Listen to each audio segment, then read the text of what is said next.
Good morning, everyone. I'm Lauren Surley. I'm the Director of Communications and IGR for the City of San Marcos. Thank you all so much for coming out and allowing us to provide this update to you all regarding the investigation of the iconic Village Fire that took the lives of 5 individuals and injured many others and changed the lives of many on July 20th of 2018. First and foremost, I want to commend the San Marcos Fire Department, who has worked tirelessly along with a team of investigators for the last 5 years on this investigation. To the families of the victims, we cannot even begin to fathom the pain and loss you all have endured. Our hearts are with each and every one of you, and the City of San Marcos stands by your side through every step of the way. This morning, we're here to share an update on the investigation, including the arrest of 30-year-old Jacoby Ferguson, who is charged with arson causing bodily injury or death, which is a first-degree felony. His booking information and mugshot can be found in the back with one of my teams from communication. Then we can get that to you if you don't already have that. Now I'd like to go ahead and introduce the team who will be providing statements today. San Marcos Fire Chief Les Stevens, San Marcos Fire Marshal Jonathan Henderson, ATF Assistant Special Agent in charge of the Houston Field Division Robert Topper, and Brian Frizzell, the father of one of the victims, Haley Frizzell. There are many others here on stage that you see. We provided a full list of speakers and names and titles of those available for questions after the briefings. With that, I'll turn it over to Les Stevens, Fire Chief of San Marcos.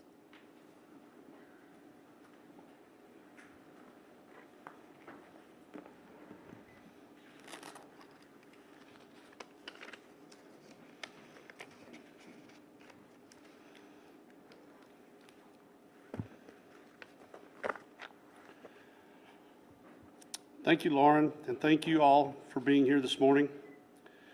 On July 20th, 2018, a fire was deliberately set at the iconic Village Apartments here in San Marcos.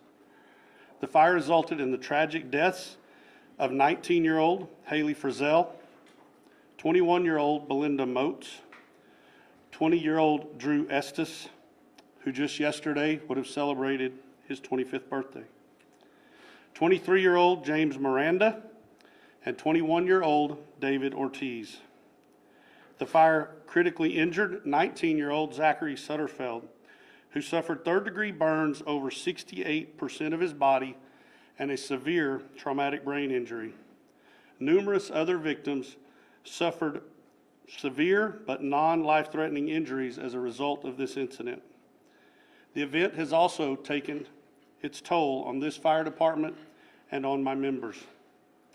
Since the night of July 20th, 2018, when we first requested to meet with the families of the victims at Westover Baptist Church, we have come to know each of these victims and their families on a very personal level. In the days immediately following the fire, we attended visitations and memorial services for most of the victims. We have cried with them many times. We've also had the amazing opportunity to get to know Zach and his parents, Carl and DJ, and to follow his miraculous recovery. We were there at the Fisher House for Zach's 21st birthday while he was still receiving treatment at the Brooke Army Medical Center, and we were there at Angelo State last fall when he graduated with his bachelor's degree. I've had numerous extremely difficult conversations with these families over the past 5 years. For 5 years, I've had to tell them we still don't have the answers. I want to thank each of them this morning for their continued faith, trust, patience, and most importantly, the grace they have shown us as we have searched for the answers they so rightly deserve. As you will hear from Chief Henderson and others, we have steadfastly maintained to ourselves, the victims and their families, and to our community that we believe this case could be solved. We have been relentless in that pursuit, and that is what brings us here today. We never stopped investigating, and we followed up on every single lead. Although it is impossible to thank everyone individually, I do want to say thank you to the countless individuals and agencies that have been a part of or supported this investigation, And now I'd like to take just a minute and introduce and recognize the individuals standing with me here today, many of whom have been both involved and personally invested in this investigation from its inception. I'll begin first with Ray Alatorre. Ray is the ATF Senior Special Agent. He was part of the National Response Team that arrived to help us with this and was shortly after assigned as the case agent. Mr. Alatorre, thank you for being here, sir. Greg Carlton, also with the ATF Special Agent and a certified fire investigator. Greg has retired from the ATF and has now gone on to other endeavors. Greg was the lead arson and fire investigator who assisted us in determining the exact location and cause of the origin of this fire. Mr. Carlton. Kelly Miner, police assistant, San Marcos Police Department, who came out of retirement to assist us and focus solely on this investigation. Supporting her in that effort was our own police chief, Stan Standridge. Another key to the solving of this case is Keith Posca from the DPS Texas Rangers. Our own Fire Marshal, Jonathan Henderson from the San Marcos Fire Department, who you'll hear from momentarily, and our Deputy Fire Marshal, Robert Dallimore. I think Robert's right behind me. Also, when this started, Kelly Kistner was our Fire Marshal. He's since moved on to other opportunities, but Kelly is here this morning as well. Our Hays County Justice of the Peace, I believe, Precinct 2, I believe she still may be doing some work. Maggie Moreno has also been with us since the case's inception. And then from our Hays County District Attorney's Office, both our District Attorney, Kelly Higgins, at the end, and our Assistant District Attorney, Greg Cox. Not here with us this morning, but the individual who's probably been more supportive of me throughout this than anyone is our Assistant City Manager and Director of Public Safety, Chase Stapp, and our City Manager, Stephanie Reyes, who believed in us and gave us the resources and the support to further this investigation. I want to stress that we are here today due entirely to the dedication, professionalism, commitment, and teamwork of many individuals from numerous local, state, and federal agencies. We are here thanks to a collaboration that has endured for 5 long years. Thank you to San Marcos Assistant City Manager Chase Stapp, City Manager Stephanie Reyes, and Police Chief Stan Standridge for endorsing and supporting the formation of this task force, and our partner agencies for your willingness to continue to invest your resources into this effort. We are equally as confident in our Hays County District Attorney's Office and District Attorney Kelly Higgins and Assistant District Attorney Greg Cox's commitment to see justice served for these victims and to see the perpetrator of this crime, who has eluded accountability, to finally be held responsible for his actions. With that, I'd like to introduce our Fire Marshal, Jonathan Henderson.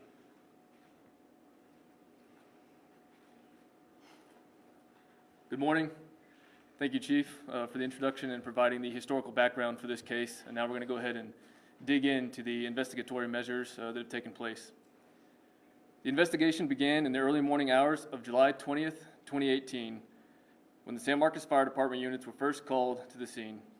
The fire marshal at the time of the incident, Kelly Kistner, arrived on scene and realized that the scope of the fire investigation was going to be beyond what the San Marcos Fire Department and the fire marshal's office was going to be able to handle on its own. Requests for assistance to determine the origin and cause of the fire were sent out to the Texas State Fire Marshal's Office and the ATF, which prompted a response by both agencies, including the ATF National Response Team. The on-scene investigation lasted 10 days, from July 20th to July 30th, 2018, during which time evidence was collected, the scene was processed, and countless interviews were conducted. The investigation continued beyond the scene with ongoing collaborative efforts between the ATF Austin Field Office and the San Marcos Fire Department Fire Marshal's Office.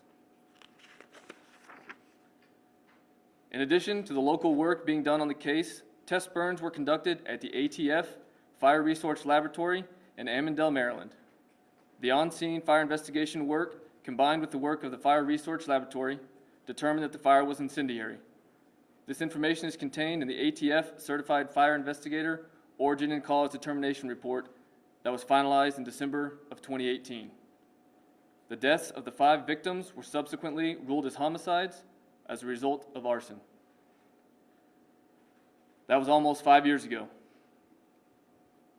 If I was a loved one or a close friend of one of the victims that were killed or injured, I would wonder what took so long. Please know that the investigators have felt this way as well. I don't know how long investigations are supposed to take, but I know more often than not, it's longer than we want. There is no easy button for investigations, only hard work, time, and good old-fashioned police work. Know that this case has always been a priority to the San Marcos Fire Department and the ATF. Each tip or new piece of information was investigated, and a report of investigation, known as an ROI, was generated. Currently, the number of ROIs is 265 and counting. These ROIs represent countless hours of following up on leads and documenting the findings. We have never given up on this case. We have been discouraged, we have suffered setbacks, but never given up. In late 2022, it became clear that we needed a new perspective and a fresh set of eyes on the case. Under the direction of Chief Stevens and Chief Standridge, and with the support of city leadership, the Iconic Village Investigation Task Force was formed. The task force met for the first time in October of 2022 and met almost weekly, communicating often on a daily basis regarding the case. This influx of fresh enthusiasm mixed with previous case knowledge ended up being the needed catalyst. Working on the foundations laid by the previous investigative teams, the task force read through hundreds of ROIs, watched hours of body camera footage, and re-examined all of the data available for this case.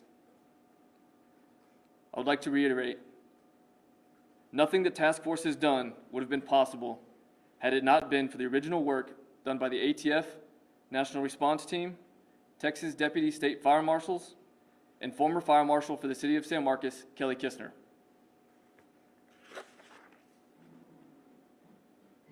Multiple witnesses were re-interviewed, yielding valuable information further corroborated by the ATF Fire Investigator Origin and Cause Determination Report. These new interviews are what led to the task force obtaining an arrest warrant for Jacoby Ferguson for arson causing serious bodily injury or death, a felony of the first degree. This arrest warrant was served by the U.S. Marshals Lone Star Fugitive Task Force yesterday morning at approximately 6:45 a.m. in the 700 block of East Slaughter Lane, Austin, Texas. Jacoby Ferguson was placed under arrest without incident and was booked at the Hays County Jail. No other arrests are anticipated to be made for this case.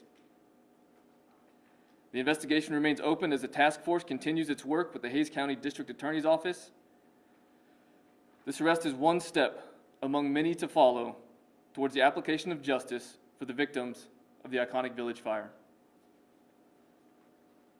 I would now like to welcome to the podium Assistant Special Agent in charge of the Houston Field Division, Robert Topper.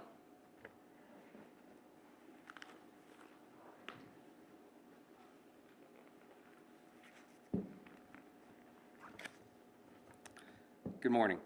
I am Assistant Special Agent in Charge, Robert Topper, for the Bureau of Alcohol, Tobacco, Firearms, and Explosives, Houston Field Division. Our primary role during these investigations and investigations like this one is to work alongside of our state and local partners to bring about a resolution. I'd like to thank the San Marcos Fire Department, the San Marcos Police Department, and the Texas Department of Public Safety, Texas Rangers, for all the hard work and dedication that was put forth to identify and arrest the individual we believe responsible for this incident. On July 20th, 2018, the Iconic Village apartment building was set ablaze. The fire claimed the lives of 5 young adults and displaced many others and injured many more. Upon learning of the fire, ATF's Austin Field Office deployed to the scene and then our national response team was requested to support the investigation. Over the past 5 years, witnesses were interviewed, evidence was examined, and laboratory experiments were conducted to determine the origin and cause of the fire.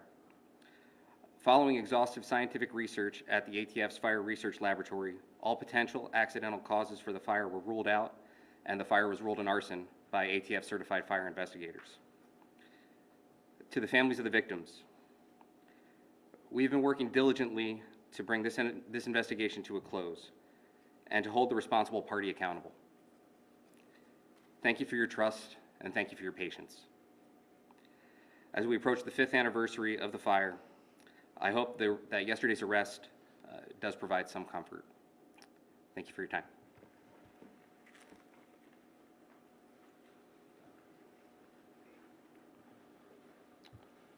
Had this have just been a structure fire and only property damage, we might not have gone to the extents that we have. But this fire has impacted and forever changed the course of many lives. To speak to you a little bit this morning about that perspective is Haley Frizzell, one of the victims of the Iconic Villages fire. Her father, Brian Frizzell.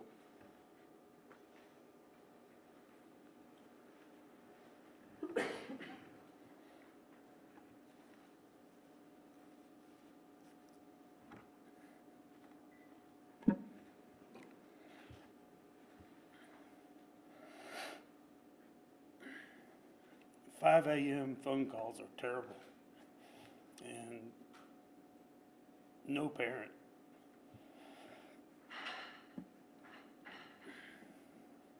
ever wants to receive one. But on July 20th, 2018, my son called me and my wife at 5 a.m. to tell us that his apartment building, where our daughter was staying with his roommate, David Ortiz, and his best friend from high school, Zach Setterfield, was on fire. And the next couple of hours traveling from San Angelo, Texas to San Marcos was absolute hell for my wife and I. It was a terrible experience for 5 other families and countless others whose children were injured. Driving around Hays County, Travis County, Comal County, going to every emergency room, going to every hospital, begging for Jane Doe to be your daughter is a absolutely horrendous experience. I can't imagine what everybody else was going through, but I know what we went through. And I would never wish that on any parent or anybody, and for any reason in the world. Nobody deserves that. And the 5 young people who died and all the people who were injured on that day certainly didn't deserve to have their lives changed forever for some reason that's still unknown, but will never be a good reason for any of it, I'm sure. As horrendous as all that was, when we got to San Marcos, we went straight to the fire, and I was actually met in the parking lot of the apartment complex by people running the control. And from the very first time we met, they were absolutely perfect. They were very understanding that it was a terrible day in our lives, and we felt very loved and very informed all day long, from the churches of San Marcos to all the outpouring of love from the community here. I know that Michelle and I and the families I've spoken to, we're happy that this day has finally come. But most importantly, we want to thank all the people who made it happen, because I know 6 or 7 months ago, this sure seemed like it was ready to go and be a cold case forever. And when we heard that the great people behind us were willing to use your time and resources to keep this alive and look one more time, we were hopeful, but not really expecting great results. And so to get the phone call the other day and to know that we'd gotten to a point where we had an arrest warrant issued and then an arrest made on Drew's birthday, what a blessing. And we are eternally grateful for all of those that kept looking and kept re-looking when everybody else said we can't find anything, we can't find an answer. So to the communities of San Angelo and Pasadena, Texas, Austin and San Marcos, we thank you so much for loving us and staying beside us for the last 5 years, because we couldn't do it without you, without our families. And Peggy, thank you for continuing to write stories about our families and our loved ones. Chief, I can't thank you enough for being willing to get one more look at this. For all of you guys involved, we are eternally grateful. So, thank you. I hope that we're able to make this thing stand up for forever. We appreciate you. Thank you for being here. We'll take some questions now. Can I just ask, Fire Marshal Henderson, you described that multiple witnesses were interviewed again, and then that led to the obtaining of an arrest warrant. Can you just please take us inside the investigation a little bit more? What was said? What new evidence came forward? We know that Mr. Ferguson lived at Iconic Village. Can you just speak to any of those facts, please? And obviously, I'm not going to get into specifics, but yes, so multiple people were re-interviewed. And again, it really just went back to, we started from the beginning on the case, and we started to re-examine everything that was documented by the State Fire Marshal's Office and the ATF, as well as reading the report from the Fire Research Laboratory, which obviously wasn't available at the time during the investigations, whenever the initial interviews took place on scene, close to the time of the event, July 20th. And so we went back with that new knowledge, and again, I really do think that bringing in the Texas Rangers, in particular Keith Posca, as well as the rest of the team, Kelly and Robert and Ray really provided the backbone for the investigation, because he had kind of that thread from the very beginning. And so just a new, fresh set of eyes, and again, with that still the historical knowledge of the case, we were able to determine different questions, more questions to ask, that led to new information being discovered. What facets of this case made it difficult to solve right away? If Mr. Ferguson lived in Iconic Village, I remember at the time in covering it that you all figured out pretty quickly, like, the general area where it may have started, like where the worst of the fire was. So why did it take, like, what parts of the case made it difficult to pinpoint him? Fire investigations, because of their nature, are difficult and complex to solve. So if we start from there, we had our work cut out for us from the beginning. In addition to that, again, it just takes time and a lot of effort. And I think that we had the right people on scene in the beginning and continuing throughout the past 5 years. We just needed a new, fresh set of eyes. Was he interviewed at the time? Was his name anywhere in the records? You know, sometimes you hear about criminal cases where the suspects ends up being interviewed right away and then, you know, arrested years later. Was that the case? Was he ever? He was interviewed at the time, yes, along with a host of other people as well. Was there anything that stood out about him at the time? No more than really anybody else, no ma'am. Do we know anything about the motivation, anything about the motivations behind it, or why it happened, anything like that? No ma'am. I know an accelerant was used, or I'm not able to speak to any kind of accelerant that was used. Did any of the community tips help with the investigation, or was it based solely on the witness interviews? It was really predominantly based on the witness interviews that we had at the time. There was no tip that came forward that provided new information. It was the task force, the original work by the ATF and State Fire Marshal's Office, the information that they had that led to this arrest. Can you clarify how he was regarded as a neighbor, as a person in that apartment complex? You know how sometimes you have a very friendly neighbor, you have the neighbor, everyone's like, God, he's weird. Any idea how he was? I'm not really able to speak to that. I cannot speak to that. Has he admitted or denied any involvement in this crime? I really don't want to dig into that anymore right now. And can I ask, what was his reaction yesterday at being arrested? I would say fairly startled. And was, like, what kind of place, is this where he lived, or was it a place of business where he was arrested? Between his place of work and place of residence. And are you able to say where he works or what kind of job he has? Not at this time. Can you clarify who was in the task force, or you mentioned earlier? The members of the task force were Keith Pasca with the Texas Rangers, Kelly Miner, San Marcos Police Department, Robert Dallimore, San Marcos Fire Department, Ray Alatorre, ATF, and myself. How was he connected, or was he connected to Texas State University? Was he going there?